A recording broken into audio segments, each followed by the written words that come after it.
Thank you so much, Governor Murphy. Thank you not only for this invitation, but thank you for your leadership on voting rights.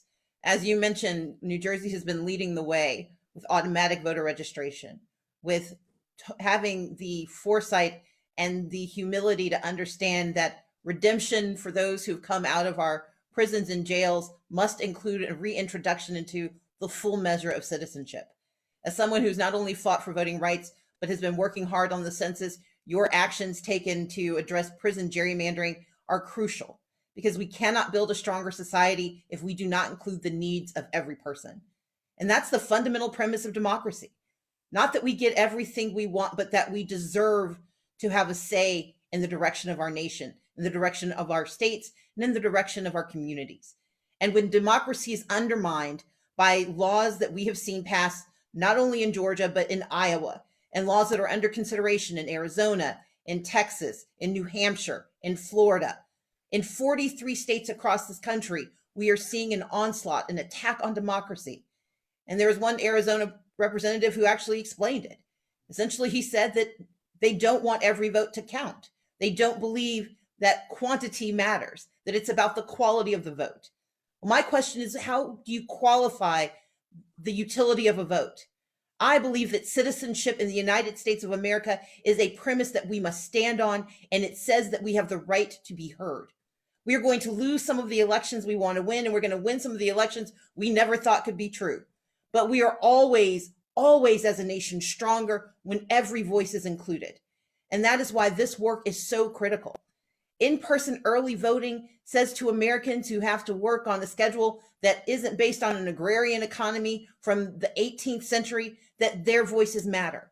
It says to that mom working that third shift that if she can get some time off to go and cast her ballot, she might be able to move herself out of minimum wage into a full-time job that pays her enough to live a good life for her and her family. It says to that person who is a frontline worker who doesn't know when they're going to be on call, that if they can cast their ballot, there may be relief on the other side. In-person early voting is one more vestige of a country that believes in the democracy it espouses, but more importantly, that believes in the people that it shelters. You see, what we saw on January 5th in Georgia was the election of the first African-American and the first Jewish senator from the state of Georgia. And yet what we saw on January 6th was intended to be a repudiation of an election, a repudiation of an entire system, and we did not let that domestic terrorism work then, and we should not let it work now. And I am so excited to be looking at New Jersey, knowing that New Jersey is taking us in the right direction. But my eyes will never leave Georgia, will never leave the states that still need this type of leadership and this type of support. Because anytime you have a governor willing to win elections by stealing the voices of their people, they do not deserve to hold those jobs.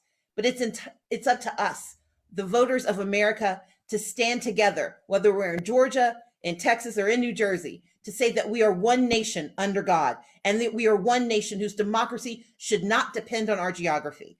And so to Governor Murphy, to the state legislature, to the Secretary of State, and to all the allies who made this possible, you have my heartiest, not only congratulations, but you have my gratitude, because you are showing the way to a better democracy and a better future for us all. Thank you so much. Stacey, bless you. Before you go, I repeat what I said to you privately. When I sign the bill, you're going to get an official Phil Murphy, New Jersey pen. We will sanitize it and send it down to you. Thank you for everything. You know what's a shocking reminder? You and I, when I referenced that phone call after we won the 2 seats in Georgia, you and I spoke the morning of January 6th. Good. Before all hell broke loose a few hours later. Just extraordinary, the juxtaposition of that call between those two extraordinary victories in the hell that rained down on the Capitol only a few hours later.